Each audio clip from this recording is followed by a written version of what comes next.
नमस्कार दोस्तों, miss cutie explanation channel में आपका फिर से स्वागत है। और अगर आपने पिछला एपिसोड नहीं देखा है तो पहले देख लीजिए, लिंक में डिस्क्रिप्शन में दूंगी। तो बिना ज्यादा समय बर्बाद किए चलिए शुरू करते हैं आज की एक्सप्लेनेशन वीडियो। तो पिछले पार्ट में युगो ने चेन को हानियों के लाइफ से जुड़ी सारी बातों को बता दिया था, जिसके बारे में जानकर वो चैन अब हानियों को अपना स्कॉट वॉरियर बनाने के लिए रेडी हो गया होता है। इसके बाद अगले सीन में हम इन सभी को एक दूसरे जगह पर देखते हैं, जहां पर हवा, चेन और हानियों के बीच में कॉन्ट्रैक्ट साइन होने वाला था। और हम देखते हैं कि युगिन को कॉन्ट्रैक्ट से जुड़े सारी बातों के बारे में बता रहा होता है, जिसके दौरान वो कहता है कि जहां कॉन्ट्रैक्टर्स, सॉलिड कंट्रोल और बॉन्डर इसके बारे में है, जिसकी वजह से अगले 5 सालों तक स्क्वेयर को अपने मास्टर के सारे बातों को मानना होगा। और अब इतनी बात कहने के बाद वो ये पावर का यूज करना शुरू कर देता है, जिसके बाद हम देखते हैं कि जहाँ के पिलर के अंदर लाइट एक्टिवेट होने लगी थी। और इसके बाद वो बताता है कि स्क्वेयर के ऊपर मास्टर का पूरा कंट्रोल होगा, जिसकी वजह से स्क्वेरी का लाइफ ऑफ डेथ उसके कंट्रोल में होगा। और इसके बाद वो हानि उसे कहता है कि क्या तुम अपने लाइफ और यहाँ तक कि क्या तुम अपने विल को भी गिव अप करने के लिए रेडी हो। लेकिन असल में अब हानि को अपने मास्टर के लिए सेक्रीफाइस होने के लिए जीना पड़ेगा और उसे प्रोटेक्ट करने के लिए मरना पड़ेगा। इसके अलावा हर वक्त उसे अपने मास्टर के सामने सिर्फ बनकर खड़ा रहना होगा और किसी भी कंडीशन में उसे अपने स्क्वायर की ड्यूटी को निभाना होगा। जिसके बाद हम देखते हैं कि अब इन सभी बातों के बारे में सुनकर हाउस इन काफी हैरान हो गया था। और फिर वो सोचने लगता है कि क्या इसके बाद भी हानि उसका स्क्वेयर बनने के लिए रेडी हो जाएगा। लेकिन तभी हम देखते हैं कि हनी इन सभी बातों से एग्री हो गया था और इसी के साथ वो हान यू का स्क्वेयर बनने के लिए भी रेडी हो गया था, क्योंकि असल में वो किसी भी तरीके से डीमन गॉड से अपने पेरेंट्स के मौत का बदला लेना चाहता है। और अब इस वक्त आपके पास में इसके अलावा कोई भी ऑप्शन नहीं बचा हुआ है। इसके बाद वो यहाँ पर इनके सामने प्रॉमिस करता है कि मैं हमेशा अपने मास्टर का सील बनकर खड़ा रहूंगा और चाहे मेरे सामने कैसे भी हालात क्यों ना आ जाए, मैं अपने इस प्रॉमिस से पीछे नहीं हटूंगा। इसके बाद प्रॉमिस करने की अगली बारी हवा की होती है और फिर से पूछता है कि क्या तुम दूसरों के लाइफ के वेट को कैरी करने के लिए रेडी हो, क्योंकि अब से तुम डिमांड का सामना करने के रास्ते पर बढ़ते रहोगे। जिसके बाद हम देखते हैं कि हवा चीन ने भी हानियों को अपना स्को करियर बनाने के लिए डिसाइड कर लिया था और फिर वो अपने ब्लड को मीडियम के रूप में यूज करके प्रॉमिस करता है कि वो अपने किए गए प्रॉमिस से किसी भी कंडीशन में पीछे नहीं हटेगा। और अब इस तरह से ये दोनों इस कॉन्ट्रैक्ट को साइन करने के लिए पूरी तरह से रेडी हो गए थे। तुम भी अपने तलवार को नीचे मारता है और फिर इन दोनों से कहता है कि तुम्हें अपने ड्यूटी के बारे में अच्छे से याद रखना होगा, क्योंकि तुम दोनों के बीच में एक दूसरे के ऊपर ट्रस्ट होना भी जरूरी है और तुम्हें एक साथ पूरी साहस के साथ में आगे बढ़ता रहना होगा, क्योंकि अब से तुम दोनों अलायंस के लिए एक साथ में फाइट करने वाले हो, जो कि एक वॉरियर होने का सबसे हाईएस्ट मान है। और अब इतनी बात कहानी के बाद वो अपने पावर का यूज करके इन दोनों के बीच के कॉन्ट्रैक्ट को साइन करना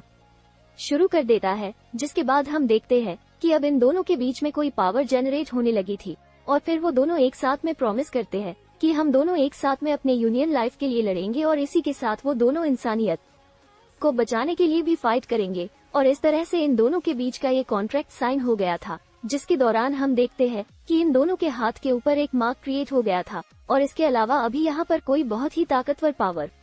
भी जेनरेट होती है, जिसे देख अब युगो के मन में भी थोड़ी सी शांति आ गई थी। और इसके बाद वो उम्मीद करता है कि उसका ये डिसीजन बिल्कुल सही हो, क्योंकि आज तक इसके वजह से ये अनु को काफी परेशानी हुई थी। लेकिन तभी सी बीच हम देखते हैं कि हानियों के साथ में कुछ होने लगा था और उसकी बॉडी के अंदर कोई पावर जनरेट होने लगी थी। लेकिन अब वो इससे ज्यादा देर के लिए सहन नहीं कर पाता और इसके बाद वो इसके दर्द से वहीं पर तड़पने लगता है। अब इसके इस हालत को देखते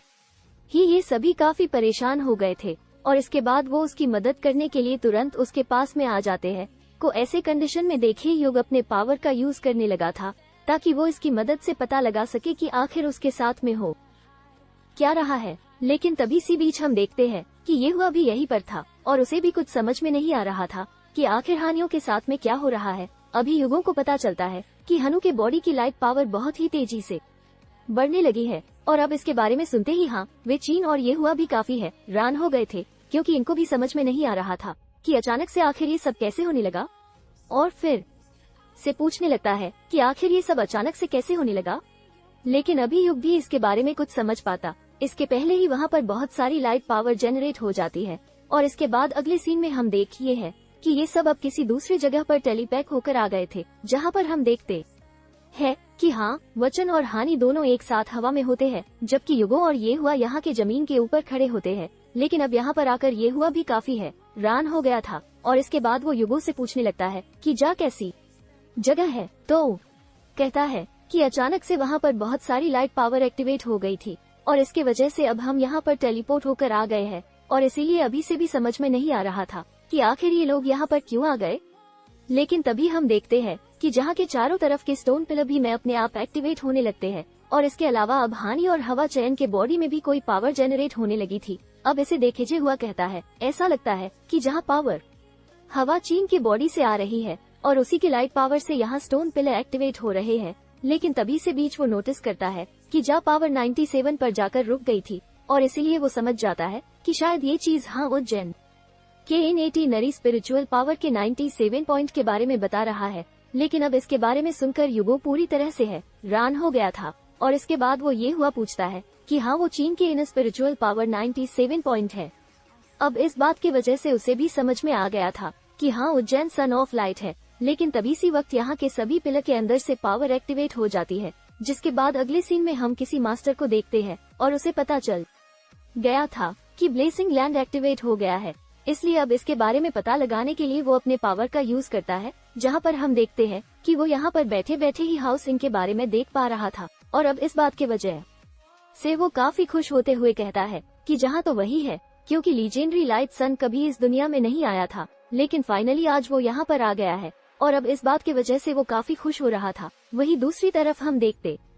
हैं कि युगो और ये हुआ दोनों भी काफी है रान थे, जहाँ पर युगो कहता है कि इस जगह पर लाइट के चिल्ड्रेन को ब्लेसिंग दिया जाता है, और लीजेंड के अनुसार जब लाइट सन सोवरेन कॉन्ट्रैक्ट को साइन करता है तब उस कंडीशन में वो इस जगह पर टेलीपोर्ट हो जाते हैं, क्योंकि असल में उसके बाद से मास्टर इस क्वेरी के बीच में टैलेंट की शेयरिंग होती है। और फिर वही दूसरी तरफ हम देखते हैं कि हाउस इनकी बॉडी में पावर एक्टिवेट होने लगी थी। पूरा भीतर ये हुआ भी टैलेंट सेपरेशन शेयरिंग के बारे में जानकर थोड़ा सा है रान था। वही दूसरी तरफ हम देखते हैं कि अब हानि और हाँ वे चीन के बीच में एक बॉन्ड क्रिएट हो गया था, और अब इसके वजह से हाँ वो चीन की कुछ पावर हानि के बॉडी के अंदर जाने लगी थी। चाहता है कि जब कोई भी लाइट सन के साथ में सोवरेन कॉन्ट्रैक्ट साइन करता है तो अब इसके वजह से उसकी भी इन्हें 30 स्पिरिचुअल पावर बहुत ही शानदार तरीके से बढ़ जाती है। वही दूसरी तरफ हम देखते हैं कि ये हुआ भी इन सारी चीजों को बड़े ध्यान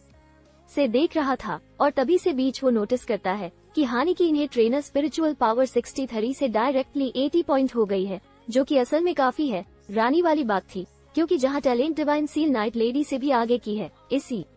लिए अब इस बात की वजह से ये हुआ की है रानी और भी ज्यादा बढ़ गई थी। और फिर वो सोचने लगता है कि क्या फ्यूचर में आओ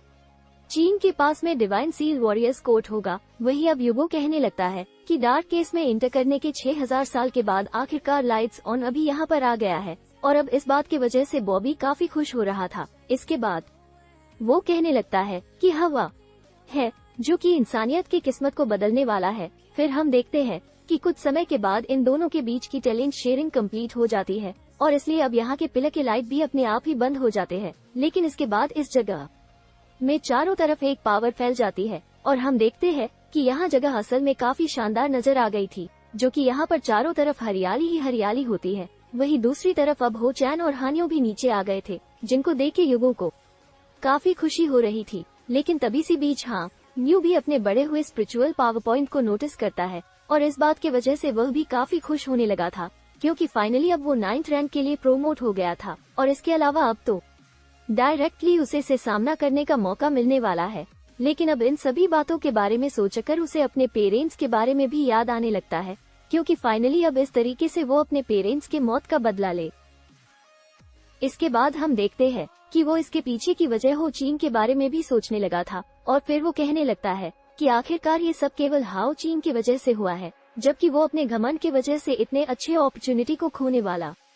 था। इसलिए उसे अपने पिछले भी है वेयर के बारे में काफी अफसोस भी हो रहा था। लेकिन आखिरकार अब उसे अपनी गलती रियलाइज हो गई थी, और इसके बाद वो इनको रिस्पेक्ट देते हुए कहता है कि मैं आपसे मास्टर के लिए फाइट करूंगा, और अब इसके दौरान मेरे सामने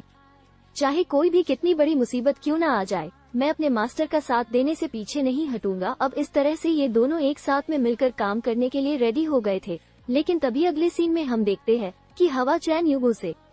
मदद मांगने लगा था, और इसके बाद वो युगो से कहता है कि क्या आप मेरे और मेरे टीचर के बारे में भी स्ले कॉन्ट्रैक्ट को साइन करने में मदद कर सकते हैं। वो भी काफी हैरान हो गया था और आखिरकार युगो को भी समझ में नहीं आ रहा था कि आखिर अब क्या होने वाला है,